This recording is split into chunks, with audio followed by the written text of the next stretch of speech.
Hello students, welcome to English class. I'm your English teacher, Mr. Oza, and it is time for us to work on classwork number 68. This is the last chapter of our novel, The Kite Runner, written by the author Khaled Hosseini. And this chapter is called The Last Kite Fight. I hope you guys have enjoyed reading this novel with me so far throughout this term 3 unit. And it's time to finish off the book today. So again, thank you for joining me throughout this unit. Here we go with some directions. They are the same as usual. You're going to look at some pictures, or you already did look at some pictures, write down one prediction and one question. Thank you for watching this video. After this video is over, you're going to read the chapter. PDF is linked in your document.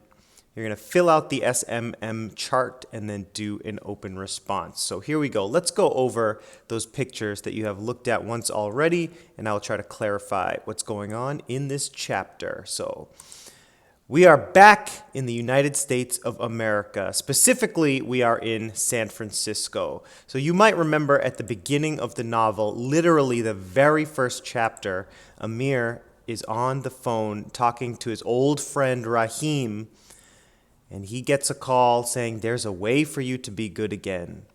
Now we know the way to be good again is to save Sohrab, the son of Hassan, also known as Amir's nephew, and Amir has successfully done that. He has taken Sohrab back to the United States, and he brings him to a cultural celebration in the middle of San Francisco. So this is the Golden Gate Park, which is similar to Central Park if you've ever been to New York, but basically what it is a giant park in the middle of the city where people go and play sports and hike and walk around in a kind of naturey vibe in the middle of the city. Pretty cool spot. And so what's happening here in Golden Gate Park, remember this is the same park that Amir was walking around in when the novel began, there is a celebration for Sal Una, which is the Afghan New Year's celebration. So if you remember back when Amir was a little kid and he won the kite fighting tournament back when he was a little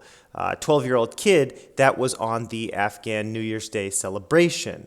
All right, so now bringing your culture, bringing your customs over to the United States, the Afghan community in Northern California, which there is a significant Afghan community in Northern California, they are having the New Year's Day celebration here in the park in the San Francisco area. And so they have, people selling kites, people flying kites, and people fighting kites. And so here's Amir with his wife Soraya, which you remember from a previous chapter, and they have adopted little Sohrab. And so Sohrab is obviously a very troubled little boy, right? He has seen both of his parents get killed by the Taliban. He has been abused as a child by Asif, the leader, one of the leaders of the Taliban. And so he is, basically a selective mute. He doesn't really speak. He doesn't communicate with his new adopted parents. He just, he's living his life as a little kid, and Amir is just trying anything he can do to just get a smile from this kid. I think that would be a big win in this chapter. If we could just see Sohrab smile once, that would be a huge win, and that would mean that there is like a better future after a difficult past. So here's Amir showing Sohrab how to fly a kite and fight a kite.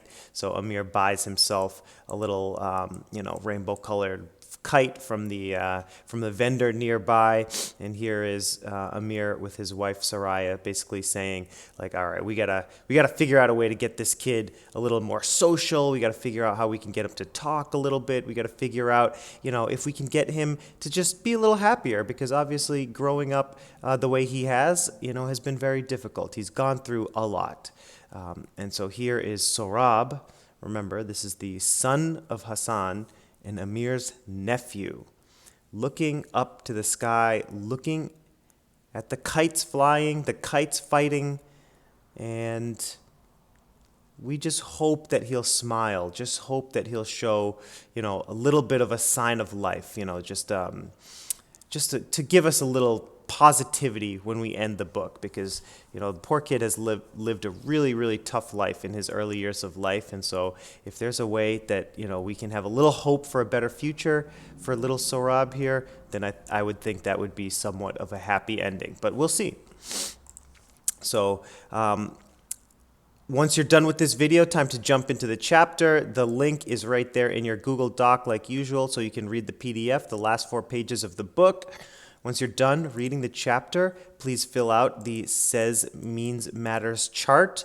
Like I always say, please remember that if you are copying a quote straight from the book based on a description, remember that you put in a citation, which means the author's last name and the page number, right? And then if I give you the quote, then you are going to write a short description of what's happening in that quote, and of course explain why it matters, why is it interesting, why is it important. Basically any of your own personal thoughts can go on that right side column. And then you're going to do a quick open response. The open response question in this chapter is basically getting at the question of redemption. Remember, we talked about that way at the beginning of the unit. Has Amir successfully redeemed himself? Right? He really failed earlier in the book when he allowed his friend Hassan to be sexually abused, and he didn't get any help. He didn't tell an adult. He didn't do anything to help his best friend, which he would later learn is his brother. And so now that he has saved Hassan's son, brought him to America, given him a better life, a life of safety and security, and given him a family, has Amir redeemed himself? Remember, that's your opinion. But you must back up your opinion with some sort of evidence, some sort of quote from the novel or anywhere else. And as I always say, you can look to the chart to use one of these 4 quotes. All right, and please use the grading rubric, which you will see in your Google Doc. So I want to thank you for watching all of these videos. I want to thank you for reading this book along with me. Once we finish today's chapter, we're going to get rolling into some essay work based on the life lessons learned from the Kite Runner. So, most students that I read this book with really enjoy the book. It's a pretty memorable story. I hope that you have enjoyed it as well. If you have any feedback for me, any thoughts, about how to improve this unit for future students, or anything that you liked or didn't like about studying this book with me, I would love for you to share that with me. So again, thank you for watching. Let me know if you all have any questions, and I hope you have a great class.